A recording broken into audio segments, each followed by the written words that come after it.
Palabra Fiel presenta un despertar en la palabra.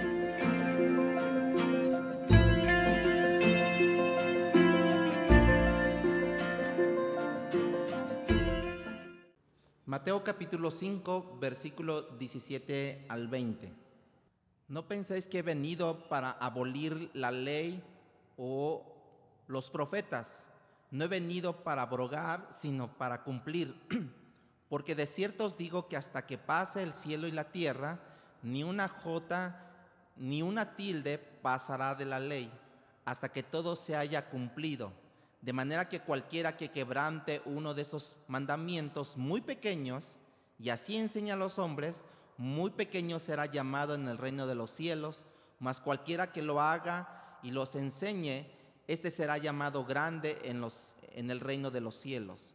Porque os digo que si vuestra justicia no fuere mayor que la de los escribas y fariseos, no entraréis en el reino de los cielos. ¿Sí? Oremos un momento. Padre, te damos gracias en esta mañana por tu bendición. Gracias porque podemos ver tu palabra, Señor, que acabamos de leer, Señor, que necesitamos escudriñar cada día más tu palabra. Necesitamos atenderla, tu palabra, para cumplir a cabalidad cualquier ordenanza que tú nos indiques, Dios. Permite que nosotros con oídos atentos, con nuestra mente atenta a tu palabra, podamos entender para poderla poner en práctica, para poderla cumplir como lo demanda tu palabra. En Cristo Jesús te lo pedimos. Amén y amén. En ese sermón del monte, Cristo toma una primer porción y la desarrolla lo que ha sido conocido como las bienaventuranzas, que ellas ya las hemos visto. Ellas tienen que ver con el carácter que Cristo entiende que cada hijo debería de tener. Inmediatamente después describe que ese carácter que Cristo nos da a través de las bienaventuranzas, o que nosotros debemos de tener, nos da una responsabilidad a nosotros como discípulos ante el mundo, que es lo que hablamos la semana pasada, donde decía que a través de ese texto: vosotros sois la luz del mundo, vosotros sois la sal de la tierra. Ahora Cristo, en lo que acabamos de leer, comienza a introducir otro tema, ¿sí?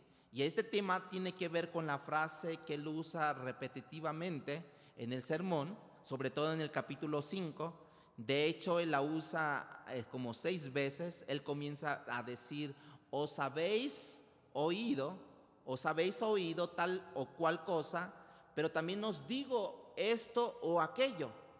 Pero creo que nosotros debemos entender esto, que esto es usualmente utilizaban esas frases los maestros de la ley, pero siempre refiriéndose al antepasado, a los profetas o a la ley mosaica, a lo que el profeta Moisés decía.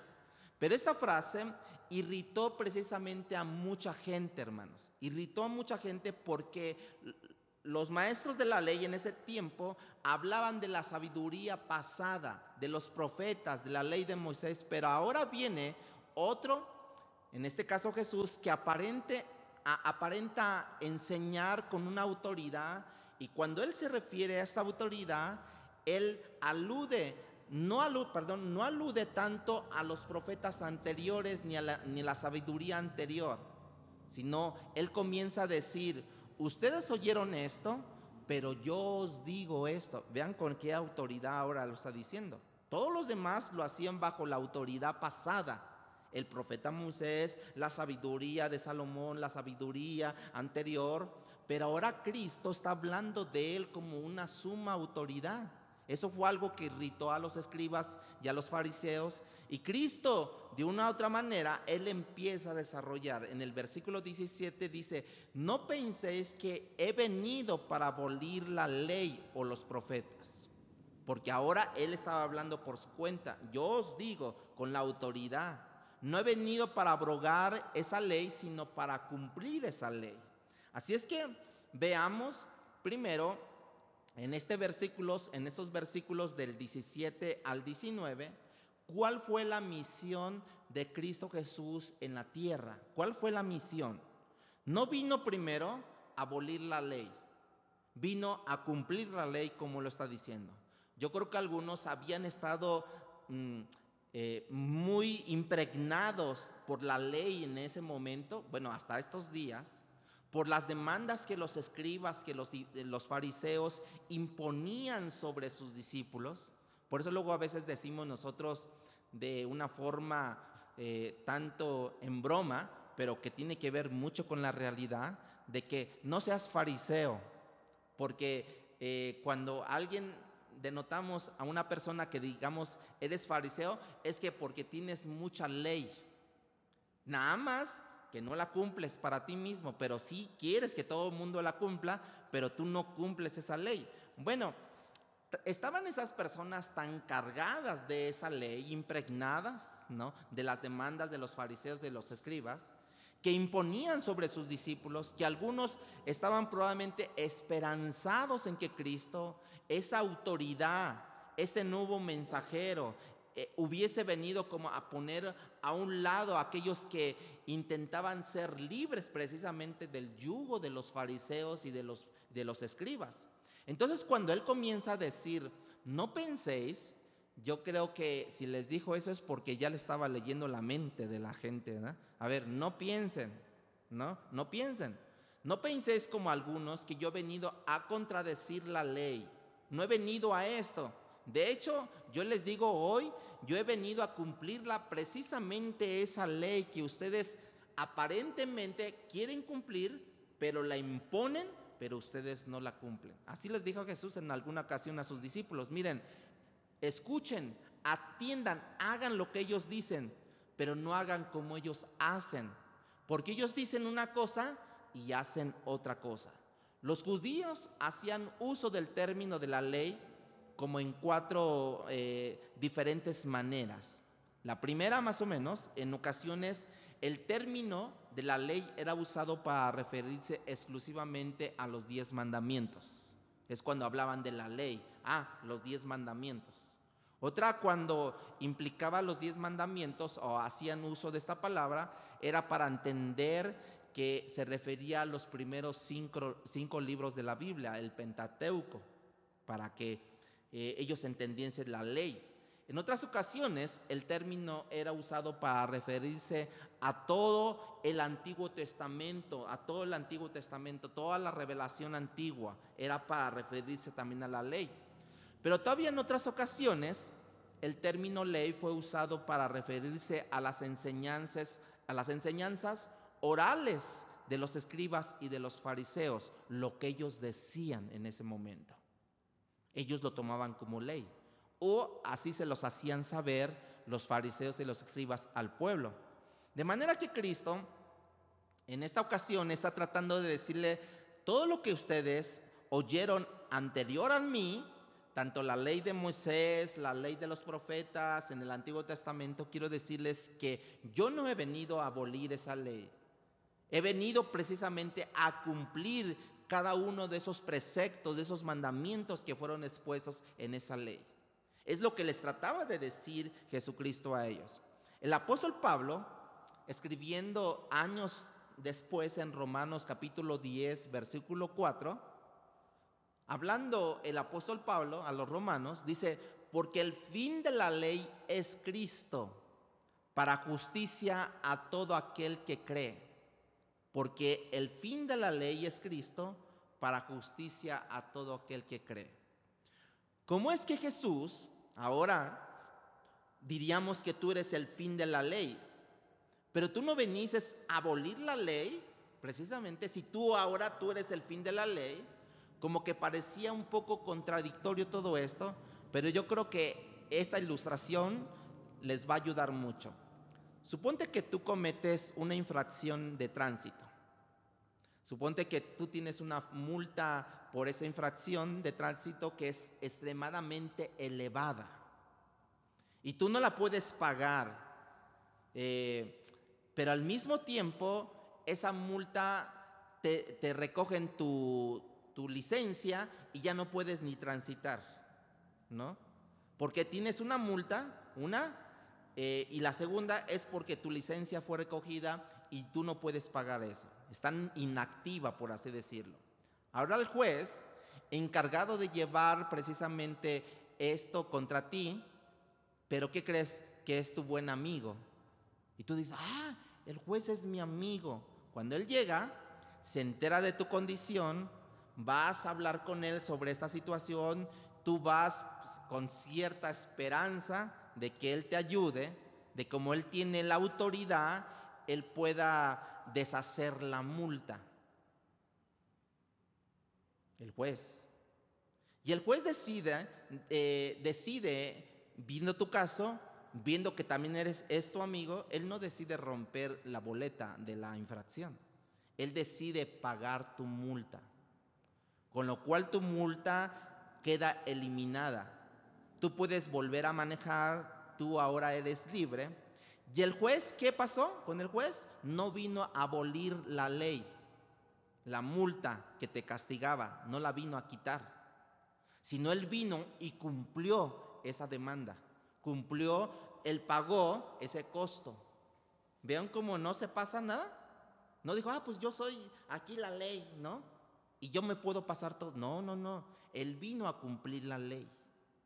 Ahora, esa ley que pesaba sobre ti, que tú no podías pagar, él decide pagar porque tiene los recursos para pagarla.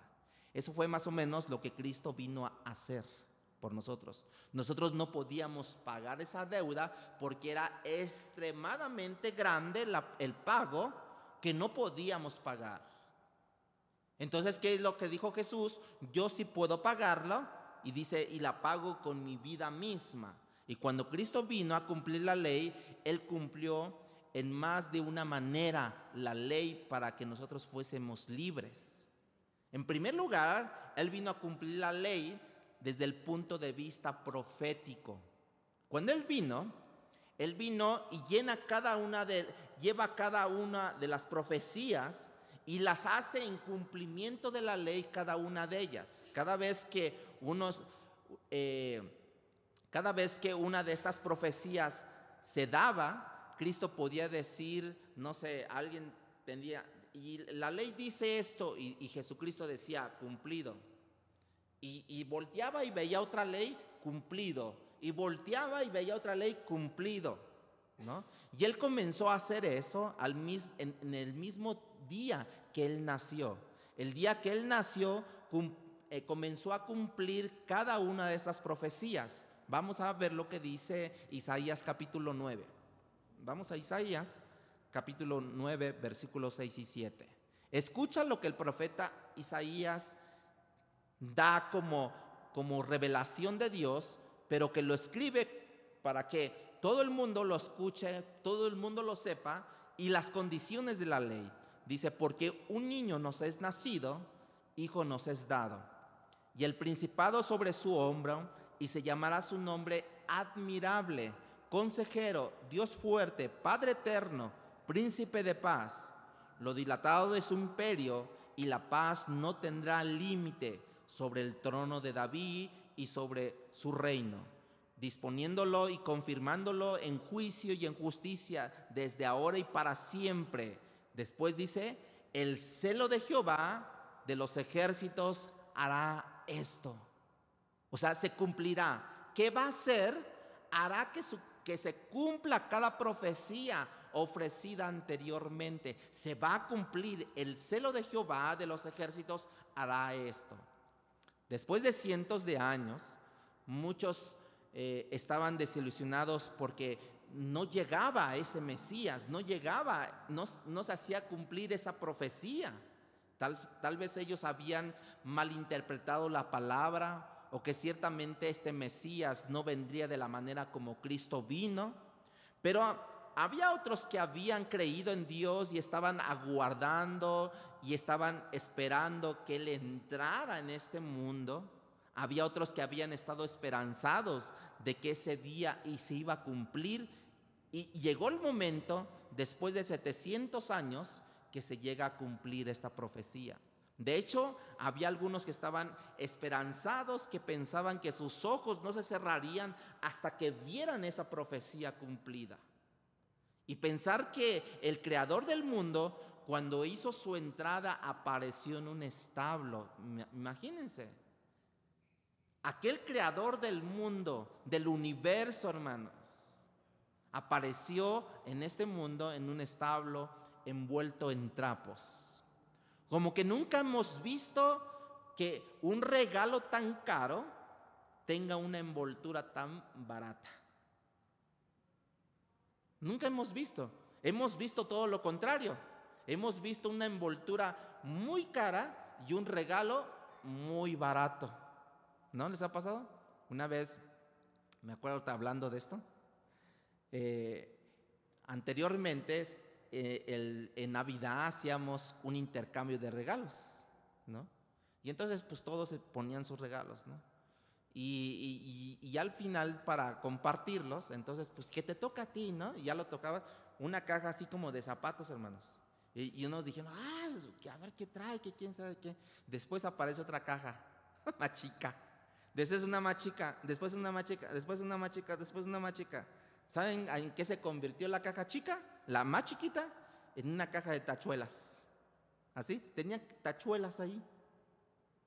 Por eso digo, una envoltura muy cara, porque cada caja representó un costo. Pero ¿qué creen? Que cada caja estaba envuelta, estaba hasta con su moñito. Y así iba, hasta que salió la más pequeña, que fue de tachuelas.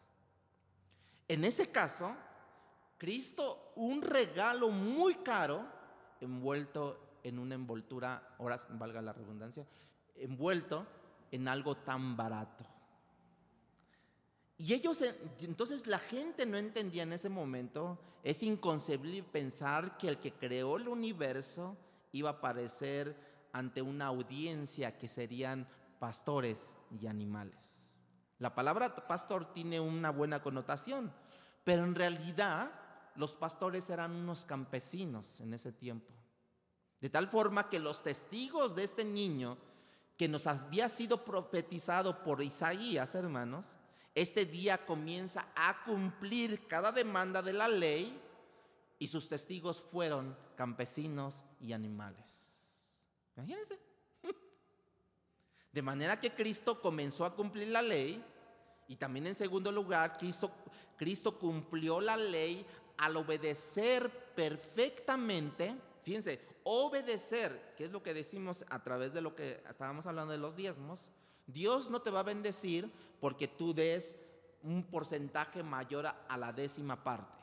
No, Dios no te va a bendecir más porque tú dices el 50%, o dices el 70%, o dices el 40%. No, Dios nomás está requiriendo un 10%. Y yo dije que Dios nos va a bendecir no tanto por eso, sino más bien por la obediencia. Entonces Cristo vino a obedecer perfectamente cada precepto, cada demanda que la ley requería para él. Cuando Cristo obedeció la ley a la perfección hasta la cruz, hermanos, ese cumplimiento de cada requerimiento de la ley, eso es lo que lo calificó a él como perfecto salvador del hombre. Como el sacrificio que ahora podía ir a la cruz y ofrecerse por el hombre. De apenas 8 días, dice la ley, que de su nacimiento él comenzó a cumplir la ley, las demandas de la ley, cuando lo trajeron a ser presentado en el templo. ¿A los cuántos días? ¿A los cuántos días? A los 8. Eso no era simplemente una tradición o una costumbre.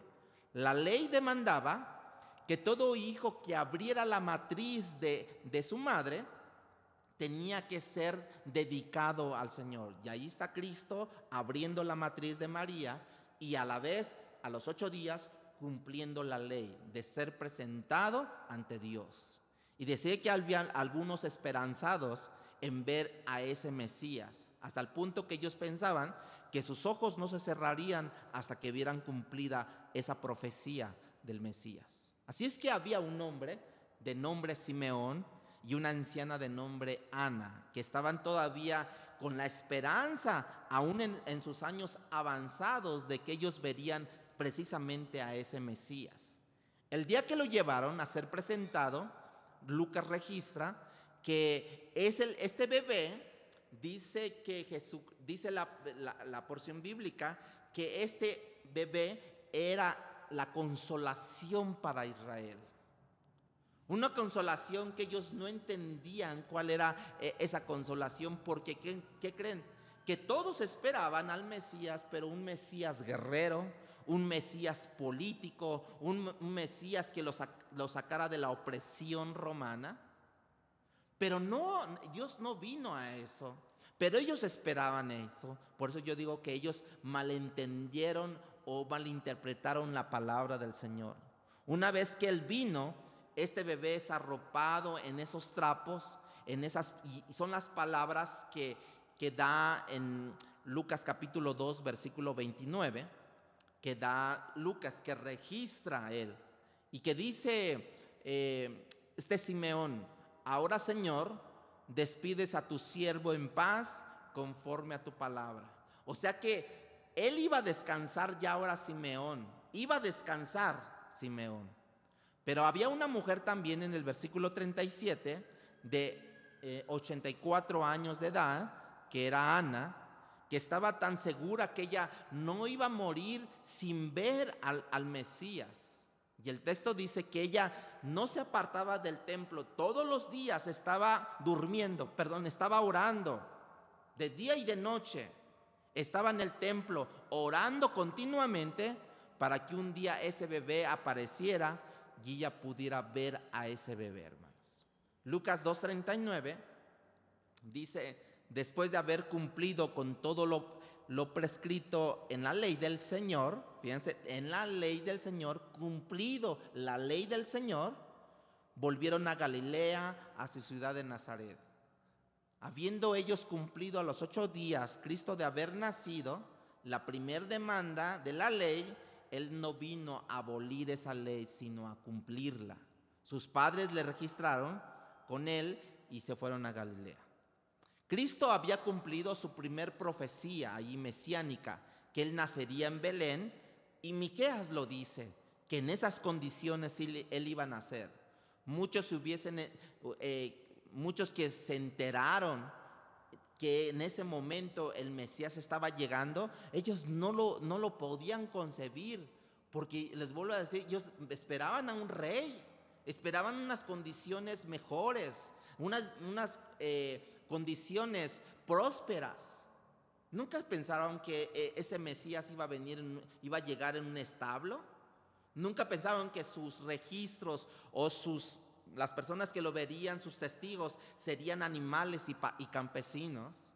Por eso es que ellos jamás pensaban que Jesús estaba en esa condición, ¿no? Porque ellos esperaban a un político, a un poderoso, para que los libertara de la esclavitud política social, que ellos entendían que era su peor yugo de ellos, no sabiendo que su peor yugo o esclavitud del hombre no era la exterior, sino la interior. Él venía a libertarlos precisamente de esa esclavitud interior, no de la exterior. Los judíos no estaban esperando a ese Mesías. De hecho, no querían a ese Mesías, usted lo sabe, no lo querían.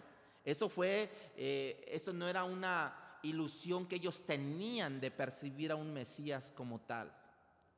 Porque precisamente escribió el Señor Jesucristo, bueno, lo registran los evangelios, pero dice: a lo suyo vino y lo suyo no le recibieron. Fíjense, porque no esperaban a ese Mesías. Si a ti te dicen: va a venir el Rey de Reyes, ¿no? O va a venir el presidente, y entra aquí con sus guarachitos y así bien humilde y todo eso, ¿tú pensarías que es el presidente? Si tú no lo conoces, tú dirías: no, ¿este qué? ¿No? ¿Qué le pasó? No lo concebirías así, lo rechazarías, ya de menos lo ignorarías, ya si no lo rechazas pero lo ignoras. Entonces ellos esperaban eso. Ellos creían que su peor yugo era la esclavitud que ellos tenían con los pueblos alrededor, sin saber que ellos tenían una peor esclavitud que era lo interior. Hoy en día, los suyos, como dice, vino a los suyos seríamos nosotros, los que nos llamamos cristianos. Si Cristo viniera en esos tiempos con el mismo mensaje, los predicadores de la prosperidad tampoco lo recibirían, hermanos. Lo verían como un impostor, porque Él tampoco vendría a llenar sus bolsillos de dinero y deseos de poder y de avaricia. De manera que el texto escrito aquí hoy diría: a lo suyo vino y los suyos, ¿qué? No le recibieron. Y yo creo que dirían: no lo recibo. No es el Mesías que yo concibo. Yo no creo que sea el Mesías, porque no me va a llenar. Ese Señor pobre no me va a llenar mis bolsillos de dinero. Ellos dirían así. A lo mejor tú no dirías eso, porque tú entiendes de que de la prosperidad no es esa la de este mundo, ¿no? A lo mejor no lo dirías, pero tampoco igual tú le creerías. Incluso a lo mejor nosotros también gritaríamos ahí entre todo el pueblo, ahí, crucifícale. Bueno, a lo mejor ahora ya no le decimos crucifícale, pero como lo dijimos en la sesión de la mañana, más temprano, que muchas veces tomamos a Dios como en tercer, cuarto lugar antes que mis actividades, antes que mis proyectos, antes que mis deseos, antes de mis posturas, mis anhelos. Lo ponemos a Dios 3, 4 renglones atrás. Primero es lo mío, y al tercero, cuarto, sí, yo te respeto, Dios, estás en esa clasificación de tercer, cuarta opción, pero mi primera opción es lo que anhela mi corazón. Y no, hermanos, o sea, le estamos negando también a Dios. Estamos diciendo crucifícale, sí, con nuestra actitud, con nuestra manera de ser. Los tiempos han cambiado, ya no va a entrar una persona así, ya no va a entrar una persona de guarachitos a lo mejor, ¿no? Pero va a venir una persona normal y van a decir: no, tampoco, no creemos en Él.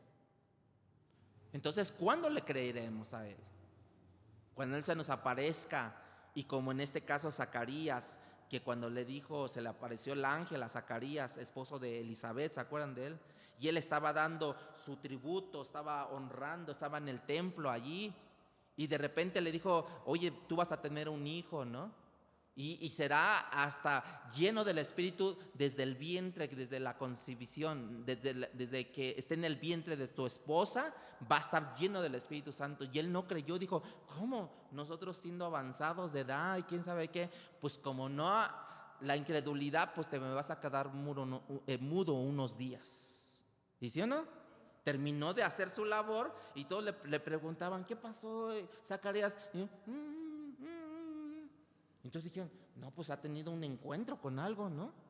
Y así se quedó hasta el alumbramiento de Juan el Bautista. ¿Cómo se quedó? Mudo. ¿Por qué? Por la incredulidad. Fíjense cómo es. En el versículo 18 de Mateo capítulo 5, ¿cuál es su misión en realidad? Porque de cierto os digo que hasta que pase el cielo y la tierra, ninguna jota o una iota, como le quieran llamar, ni una tilde pasará de la ley hasta que todos se haya cumplido. De manera que Cristo, hermanos, está diciendo: para cumplir la ley hasta el punto de la más pequeña del alfabeto, cual sea, se haya escrito, hermanos, mi ley en términos de demandas y de profecía, yo la voy a cumplir. Hasta un puntito de tu escritura, el punto de tu escritura, lo vas a respetar, lo vas a cumplir. En Mateo capítulo 1, versículo 21 y 22, dice: y dará a luz un hijo, y llamará su nombre Jesús, porque él salvará a su pueblo de sus pecados. Y todo esto aconteció para que se cumpliese lo dicho por el Señor por medio del profeta cuando dijo, ¿no? Bueno, Esa es la razón por la que cuando él pisa el Jordán, el Señor Jesucristo pisa el Jordán y Juan el Bautista lo ve, de hecho no lo conocía, no lo conocía Jesús. Pero cuando sus ojos se encontraron con los de Juan, el mismo espíritu que había sido lleno Juan desde el vientre de su madre, fue concebido por los ojos de Jesús también ahí, y entendieron que ahora el Espíritu Santo es el que los unía a ellos. Le permitió ver a ese hombre Jesús que se acercaba, y Juan le dice: yo no soy digno de bautizarte a ti. Y Jesús dijo: hazlo, porque tenemos que cumplir la ley. Tenemos que cumplir esto.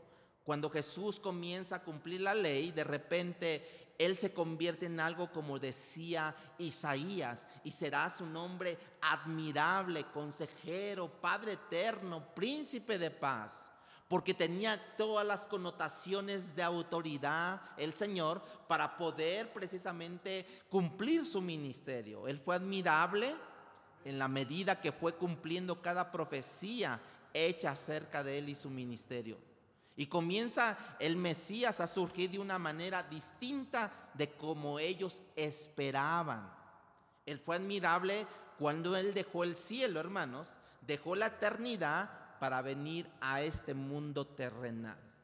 Usted vendría si están en Dubái con todas las comodidades, con buenos carros, con buenas casas, con buenas comidas, con buen sol, con buenos mares. ¿Usted vendría a un lugar donde no hay nada de eso?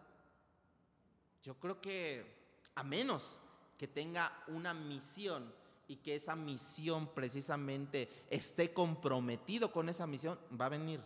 Si no, no. Si no, no va a venir, hermanos. Va a decir: no, ¿para qué? Si tengo todo aquí, ¿para qué voy a sufrir allá? ¿Para qué voy en esas condiciones allá? O ya de plano, si te vienes, pero te traes todos tus recursos, te traes tu buen carro, te traes del buen chef, que para que compre todos los alimentos, que te cocine tan rico como tú estabas acostumbrado. El Señor Jesús dice que se despojó a sí mismo de todo. Que toda la comodidad, que toda la tecnología, que todas las comodidades que yo necesito, espirituales, intelectuales, todo tipo, hermanos, yo me lo llevo para yo estar cómodo allá. No, dice que se despojó. A ver, comodidad, te quedas. Todo esto se queda. Y yo voy a entrar a esto pasajero, ¿no? A esto efímero. Voy a entrar a eso efímero y voy a llegar en un establo, y esos van a ser mis testigos, los animales y los campesinos. No. Por eso es que fue admirable cuando Él dejó el cielo, dejó la eternidad para venir a este mundo terrenal, temporal y de pecado, hermano. Esto fue anunciado y vino precisamente a cumplir esa ley. Sirvió sin títulos, hermanos, Él. Sirvió sin cobrar. Sirvió sin prejuicios. Sirvió cuando otros no querían servir. Sirvió cuando otros no se habían cansado. Sirvió cuando otros le habían abandonado. Nunca impuso. Siempre dijo: esto es por invitación, nada más. La invitación que le hace Él, en un punto negativo, es cuando el día que se voltea con sus discípulos y les dice a sus 12: ¿ustedes también se quieren ir? Váyanse, váyanse. Ya todo el mundo se ha ido, pero ustedes también se quieren ir, váyanse. Bueno, al final no se fueron, ¿no? Pero sí titubearon en decir: sí, ¿nos iremos o no nos iremos, Juan? Pues no sé, Pedro. O no sé, Jacobo, ¿no? No, mejor hay que permanecer. No, mejor hay que seguirlo. ¿Ya estaban ahí? Aquí, diría Jesús, aquí nada es obligado, nada es forzado. Aquí es por entrega, aquí es por pasión, ¿no?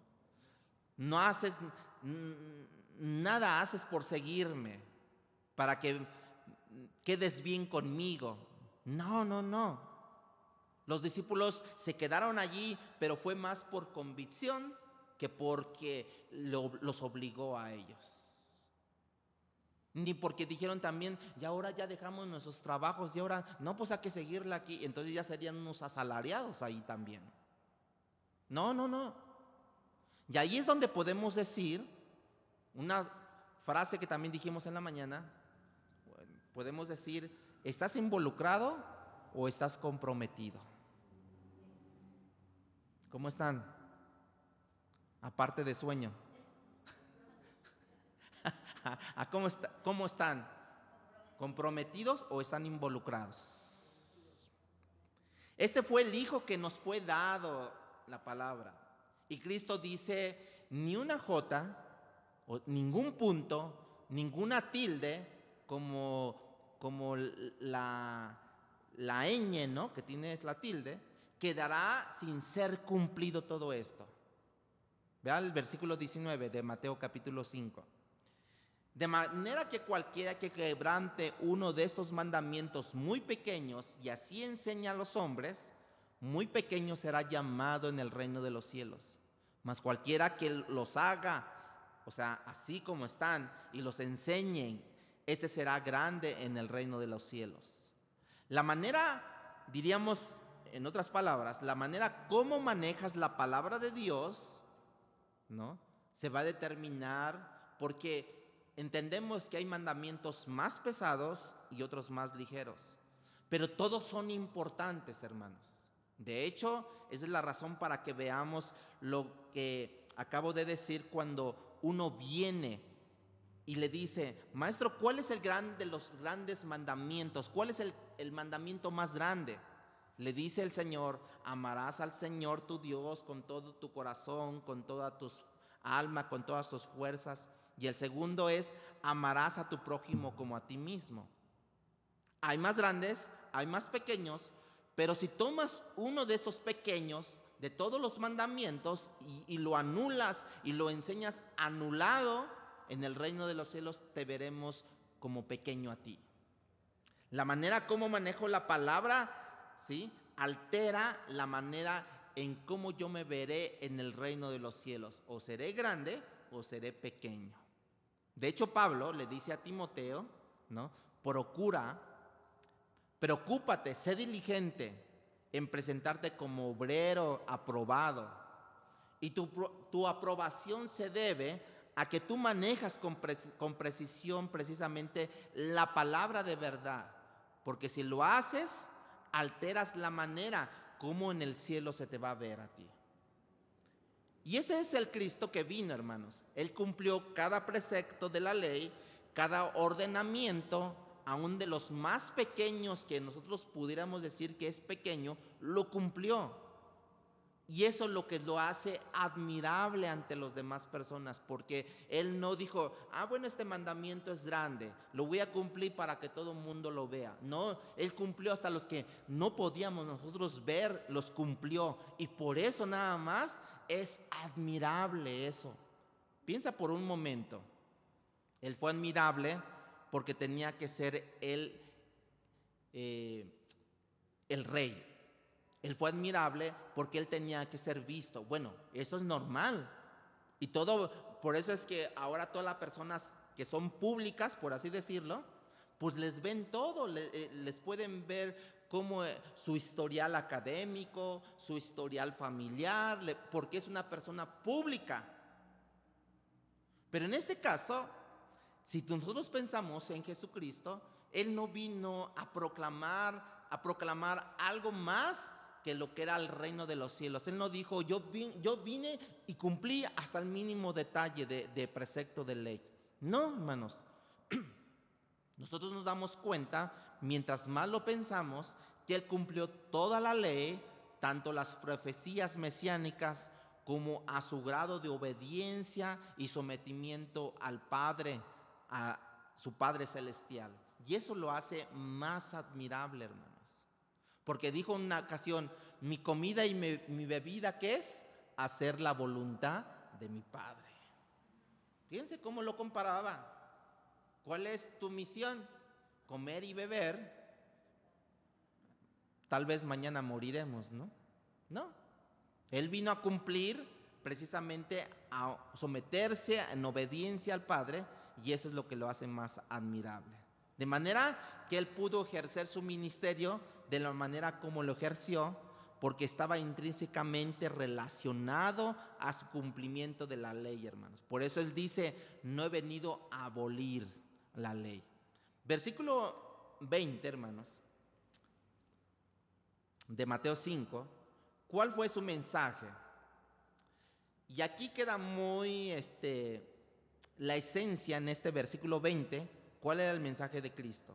Porque os digo que si vuestra justicia no fuere mayor que lo de los escribas y fariseos, no entraréis en el reino de los cielos.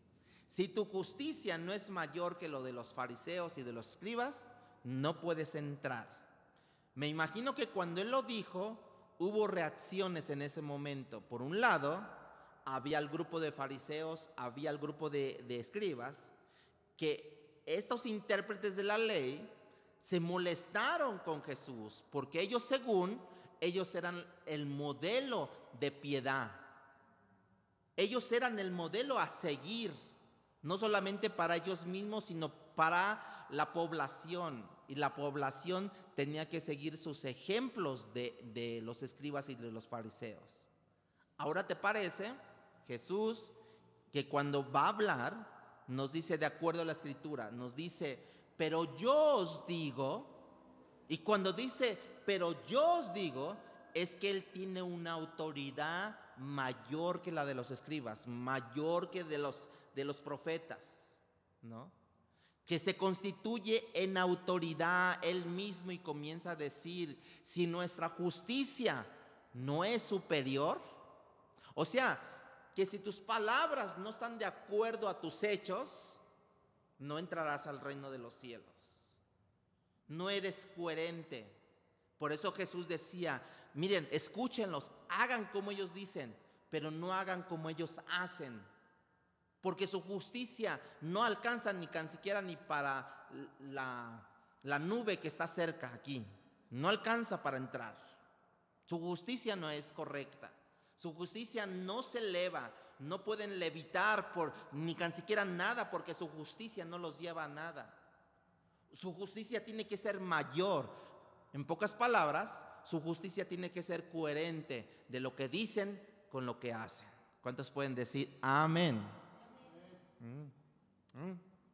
Y el otro grupo que produjo una reacción como de miedo, como de susto, era la población, los que estaban ahí escuchándola.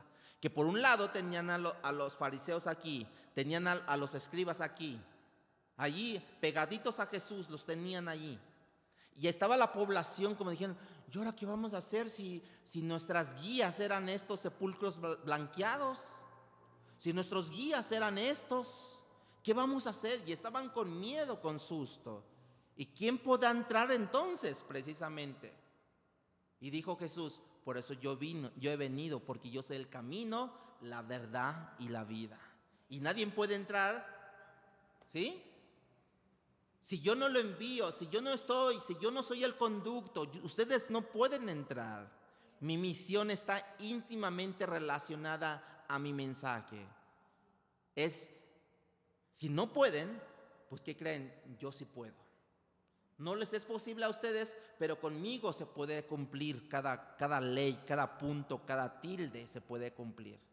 Los escribas y fariseos no podían entender eso, hermanos. Ellos no podían entender que había una justicia más allá que la justicia alcanzable por las obras.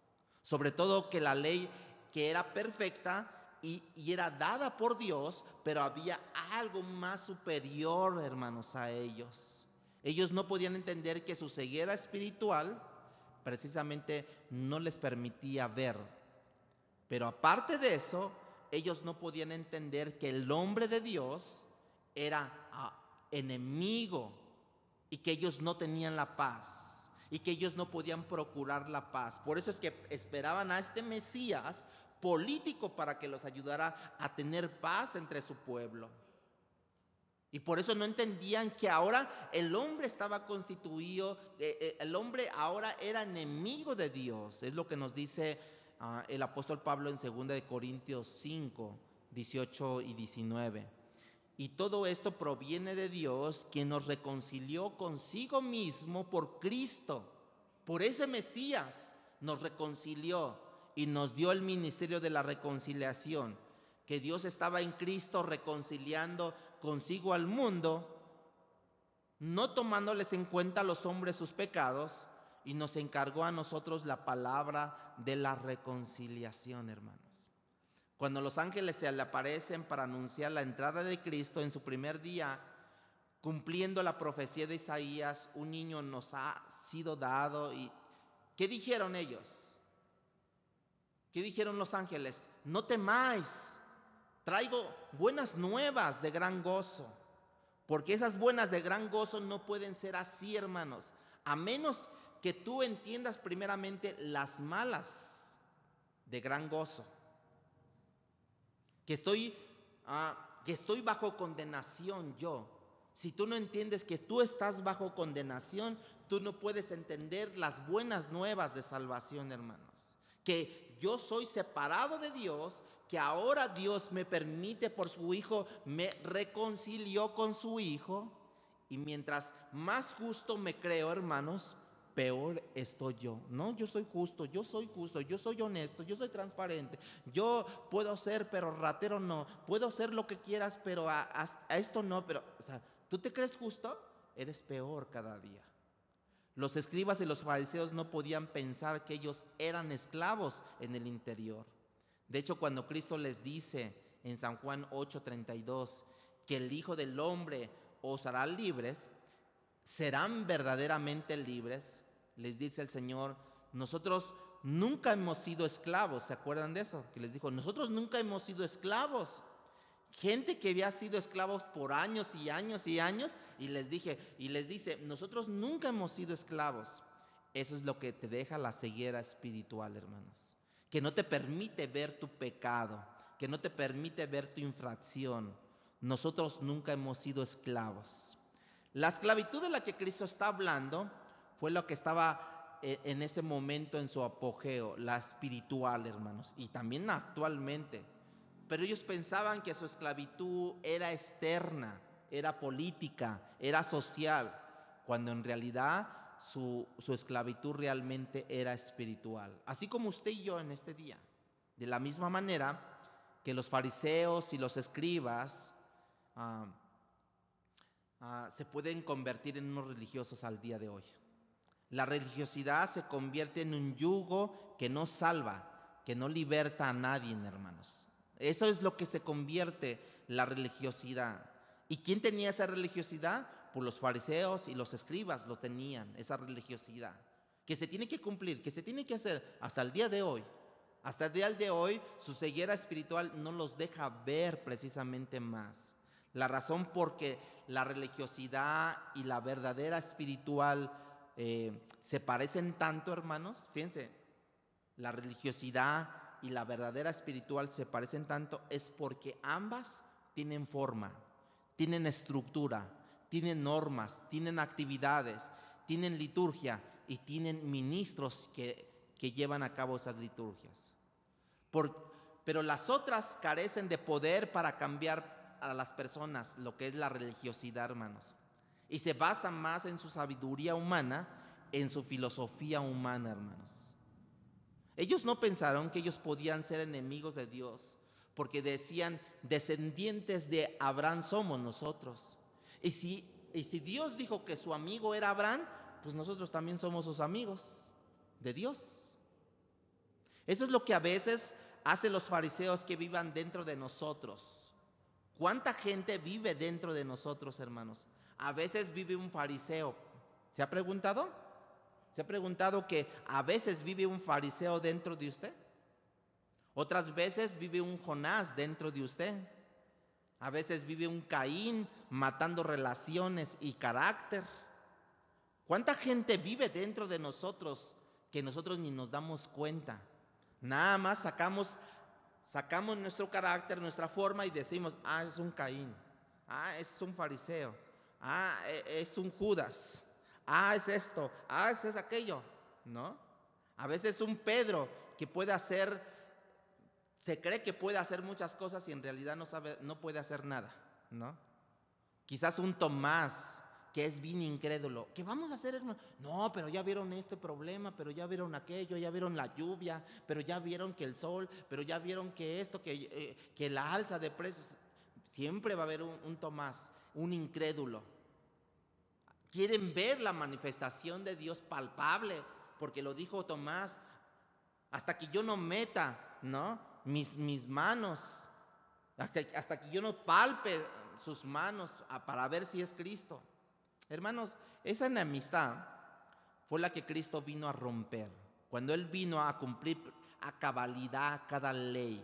La ley no me salva, yo lo entiendo. La ley me muestra el pecado. Me condenaba esa ley. ¿Por qué? Porque era manifestación de un pecado.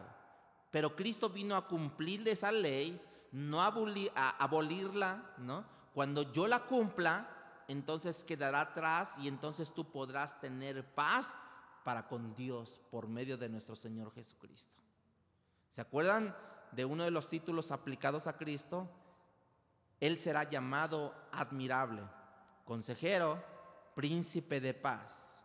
Él se convirtió en ese príncipe de paz cuando, habiendo cumplido a cabalidad cada profecía, cada demanda de la ley, se convirtió entonces en el sacrificio perfecto para ofrecerse en la cruz, y fue clavado a la cruz, y en la cruz se juntó la justicia de Dios que demandaba que Él fuera sacrificado, y la injusticia del hombre que lo clavó literalmente hablando allí. Por un lado, Dios clavando a su Hijo con una mano, y por el otro lado nuestros pecados clavando a Cristo también, y ahí es donde se consumió la ley de Cristo, la ley redentora, porque Dios vino y cumplió las demandas de la ley. Cristo fue ofrecido, pero al fin de cuentas el hombre fue lo que terminó clavando materialmente, hermanos. Entonces Él se convirtió en ese príncipe de paz, que Cristo estaba acá, la mano clavándola aquí Dios, nosotros clavando la otra mano y Dios en medio, y Él se convirtió en esa paz, en esa reconciliación entre Dios y el hombre, Jesucristo, hermanos.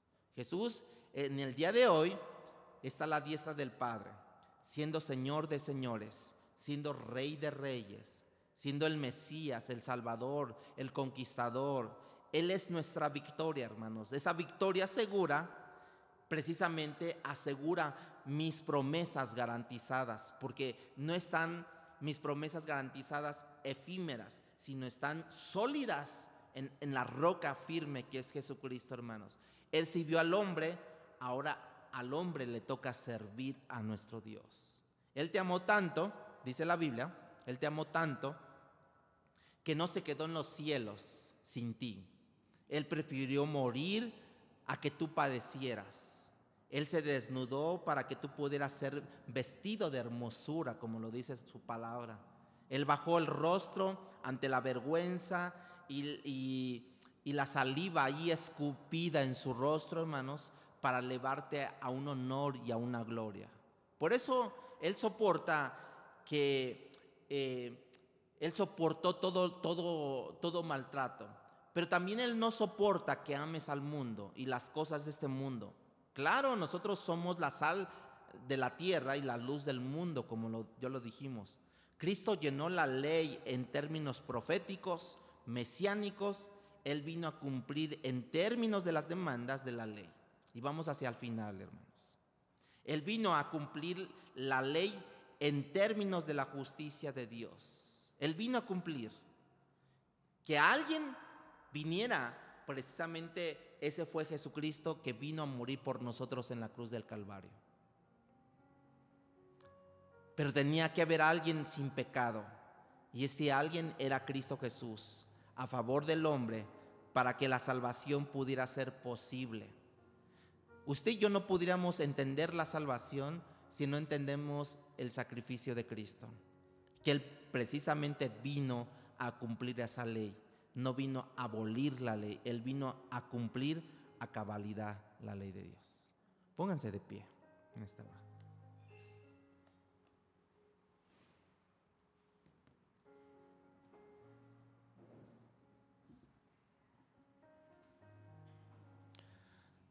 Gracias Dios, gracias te damos en esta